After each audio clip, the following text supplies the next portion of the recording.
불과 얼마 전이었을 것이었습니다. 이스라엘 사람들한테는 진짜 며칠 안 된 얼마 안 되는 과거였겠죠.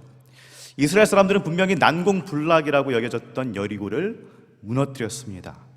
피 한 방울 안 흘리고, 많이 걸었기 때문에 발 뒤꿈치가 까지거나 물집이 잡히거나 그 정도였을 수는 있지만 그 정도 이상으로요 아무런 상처도 없었습니다. 아무도 이길 수 없을 것이라고 생각했던 그 여리고를 정말 압도적으로 승리를 쟁취합니다. 그러니 얼마나 의기양양했을까요? 자신감이 넘쳤을 것입니다. 한 번 이렇게 상식을 벗어나는 엄청난 승리를 경험한 이 이스라엘 사람들은 이제는 긴장감도 없는 거죠. 그러니까 이제 여리고를 지나서 서쪽으로 계속해서 진출을 해야 하는데 중간에 작은 성이 하나 있습니다. 정탐을 해보니까 조그맣고 아무것도 아닌 것 같습니다. 별 볼 일 없는 것 같습니다. 그런데 우리는 누군가요?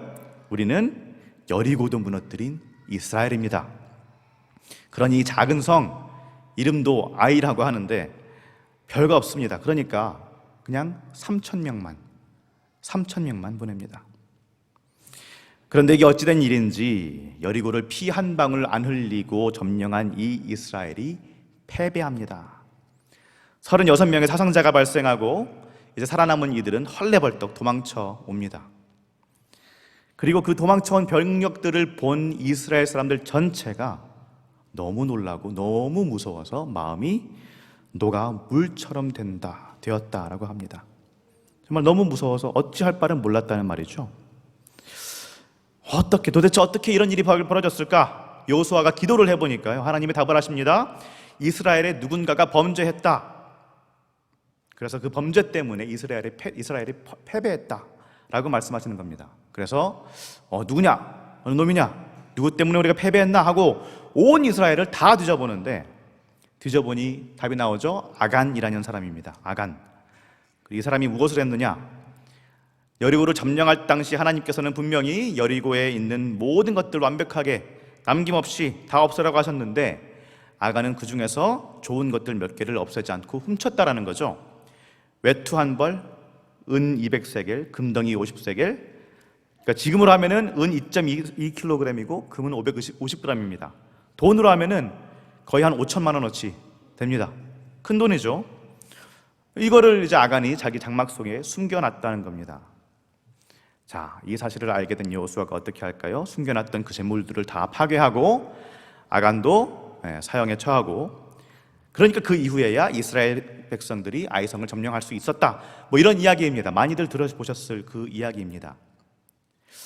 이 이야기, 아간의 이야기를 보면 항상 보통 우리가 얻는 교훈은 이런 거죠. 한 명이 잘못했을 때 다른 사람들도 힘들어진다.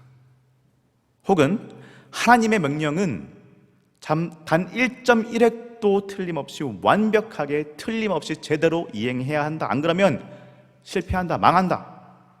이런 이야기를 하기도 합니다. 그런데 이 말씀을 사실 잘 읽어보면 굉장히 이상한 점들이 많이 보입니다. 한두 가지가 아니죠. 먼저 처음에 아이성으로 보낸 병력을 생각해 보시죠. 그 당시 이스라엘 가용 병력이 60만이었습니다. 엄청난 대군이었죠. 근데 그 중에서 3,000명만 보낸다. 아이성이 분명 작은 성이었지만 그럼에도 불구하고 성인데 공성전을 해야 되는데 3,000명 보냈다. 이해가 잘 안 됩니다. 60만 병력의 0.5%밖에 되지 않습니다. 왜 그 정도만 보냈을까요?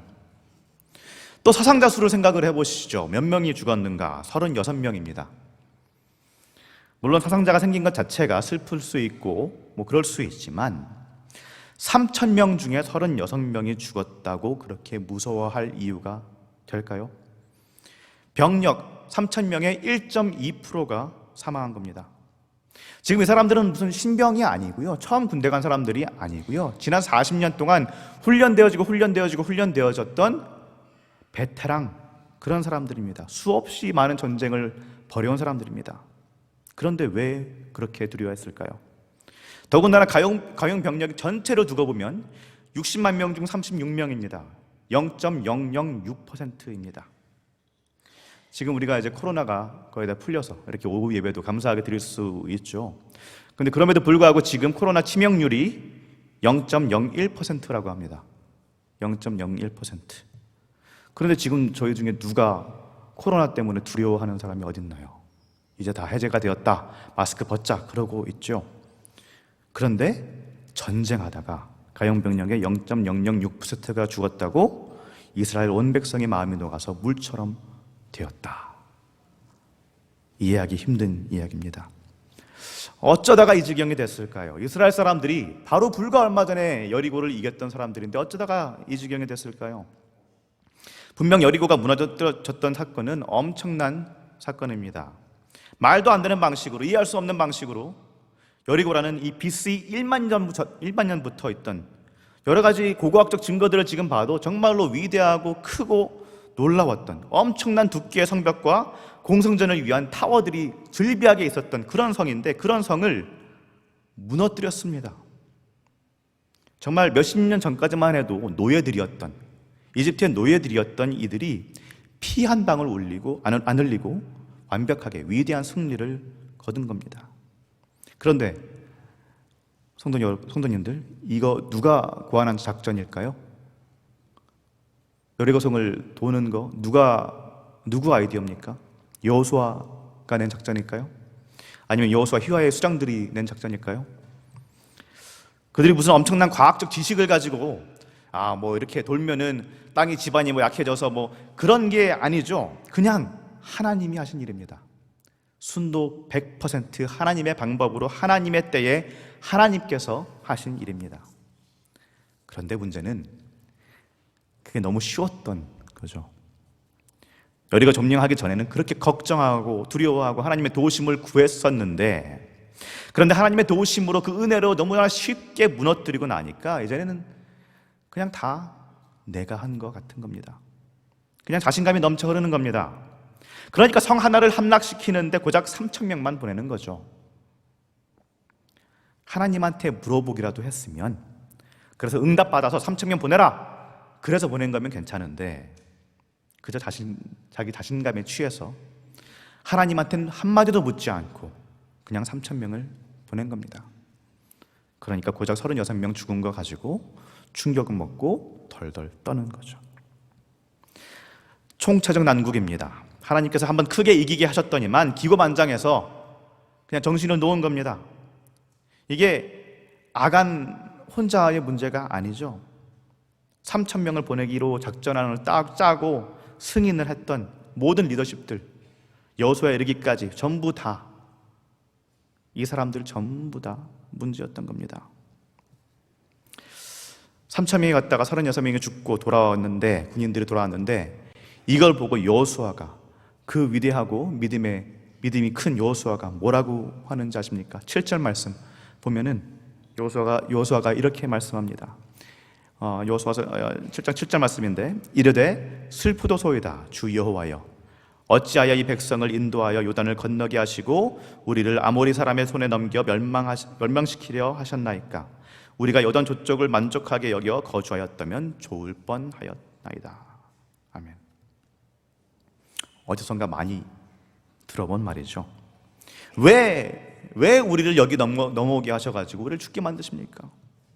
많이 들어본 말입니다. 출애굽기, 레위기, 민수기 다 거쳐오면서 이스라엘 백성들이 항상 입에 달고 살던 그런 말 아닌가요? 백성이 모세와 다투어 말하되 우리 형제들이 여호와 앞에서 죽을 때 우리도 죽었더라면 좋을 뻔하였나이다. 민수기 20장 3절입니다. 거기서 백성이 목이 말라 물을 찾으며 그들이 모세에게 대하여 원망하여 이르되 당신이 어찌하여 우리를 애굽에서 인도해내서 우리와 우리 자녀와 우리 가축이 목말라 죽게 하느냐. 출애굽기 17장 3절 말씀입니다. 등등등등등등 계속해서 왜 우리를 이 자리에 여기까지 이끌어내셔가지고 우리를 죽게 만드십니까? 원망합니다. 하나님 탓을 합니다. 똑같습니다. 40년이 흘렀는데 똑같습니다. 여호수아도 똑같습니다. 아간 한 명이 잘못했다, 그래서 3,000명이 가서 이길 수 있는 전쟁을 졌다? 아니요, 그렇지 않습니다. 그렇지 않습니다. 만약에 그랬다면은 굳이 이 아간을 처형한 이후에 3만 명이 가지는 않았겠죠. 8장을 보면은 이제 3천 명을 보내는 것이 아니라 여호수아가 3만 명을 보냅니다. 그리고 그냥 보내는 것이 아니고 정말로 뭐 돌진은 그냥 하는 것이 아니고 몇천 명은 뭐 성 뒤에 매복을 하고 몇천 명은 5천 명은 성 앞에서 매복을 하고 굉장히 디테일한 이 인원과 전략을 짜서 그래서 싸웁니다. 그렇게 해서 아이성을 함락합니다. 이게 무슨 말이냐면 그냥 마음가짐 자체가 틀려 먹었던 겁니다. 맨 위에 있는 여호수아부터 이스라엘 모든 민족들 아간까지 다. 7장 16절에서 18절 말씀을 한번 띄워주실 수 있을지 모르겠는데요. 16절에서 18절 말씀만 보면은요, 이에 여호수아가 아침 일찍이 일어나서 이스라엘을 그의 지파대로 가까이 나오게 하였더니 유다 지파가 뽑혔고, 유다 족속을 가까이 나오게 하였더니 세라 족속이 뽑혔고, 세라 족속의 각 남자를 가까이 나오게 하였더니 삽디가 뽑혔고, 삽디의 가족 각 남자를 가까이 나오게 하였더니 유다 지파 세라의 증손이요 삽디의 손자요 갈미의 아들인 아간이 뽑혔더라. 이게 이렇게 디테일하게 서술할 일일까요? 아간이 잘못했으면 그냥 아간 한 명이 잘못했다라고 말하면 될 건데, 이스라엘 전체 중에서 유다 지파 중, 세라 가족 속 중, 삽디 가족 중, 갈미의 아들들 중 아간이다. 자세하게 위에부터 밑바닥까지 쭉 나옵니다. 이게 무슨 의미일까요? 결국 아간 한 사람만의 잘못이 아니었단 말이죠. 모두의 잘못이라는 말입니다. 아간이라는 사람이 그냥 갑자기 공중에서 뚝 떨어진 그런 사람이 아니고요. 사람과 사람과의 관계성 속에서 태어난 인간. 작게는 갈미의 가족이었고 크게는 이스라엘이라는 이 민족, 하나님이 택하신 민족의 일원으로서 살던 사람이라는 말입니다. 아간이 자기 천막의 재물을 파묻었지 않습니까? 근데 그거를 가족들이 몰랐을까요? 이웃들이 몰랐을까요? 혼자 그렇게 했었을까요? 그 당시 장막 생활을 생각해 보십시오. 사적으로 뭔가를 할 수 있는 그런 구조가 아니었습니다. 좁디 좁은 천막에 5명, 6명, 7명, 10명 넘게도 같이 그냥 모여 살던 그런 시대입니다. 그냥 얼마 전 한국만 해도 그렇지 않습니까? 이웃집 숫자도 안다, 이런 말이 있을 정도로 이웃에 대해서 속속들이 잘 알고 관여하는 그런 시대였습니다. 가족들 당연히 잘 알았겠죠. 이웃들도 알았을 것입니다. 그런데 어떻게 한 건가요? 그냥 넘어간 겁니다. 그냥 무시한 겁니다. 오, 좋은 걸 얻었구나. 그래. 무시하고 넘어간 겁니다. 그러니까 지금 이 말씀 속에서 이스라엘 민족은 어떻게 하고 있습니까? 잘된 거는 뭐예요? 다 내 덕입니다. 내 덕. 내 덕이에요. 내가 잘했으니까. 그러니까 여리고가 무너졌지. 말론 그렇게 안 해도 생각은 그렇게 하고 있는 겁니다. 그리고 잘못된 거, 악한 거, 하면 안 되는 거 하나님이 하지 말라고 분명히 명령하셨지만 그럼에도 불구하고 뭐 내일 아니니까 그냥 넘어가는 겁니다.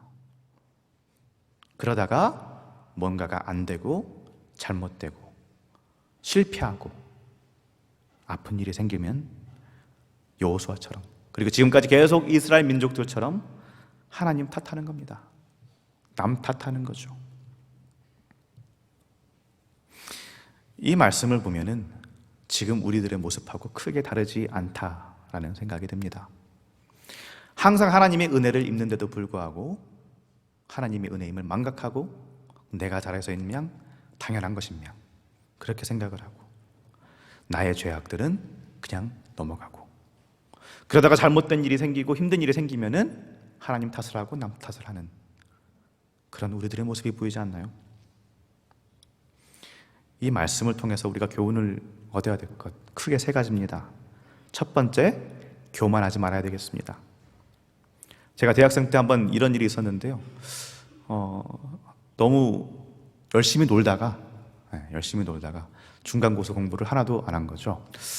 전날 열심히 어떻게든 해보려고 했지만 너무나 모자라서 아주 피곤한 눈을 이끌고 망했다 라는 마음을 이끌고 중간고사를 봤습니다. 결과를 봤는데 B 플러스가 나온 거예요.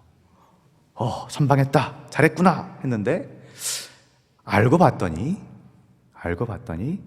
주변 친구들이 다 B 이상씩 나온 겁니다. 워낙에 다들 못해서 우리를 국률이 여기신 교수님께서 그냥 점수를 일괄적으로 쫙 올려주신 거죠.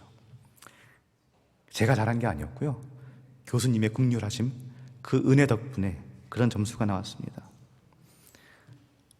은혜를 은혜라고 생각할 수 있어야 됩니다. 이걸 착각하면은 나중에 정말 큰 일들이 벌어지죠. 두 번째로, 남 탓하면 안 되겠습니다.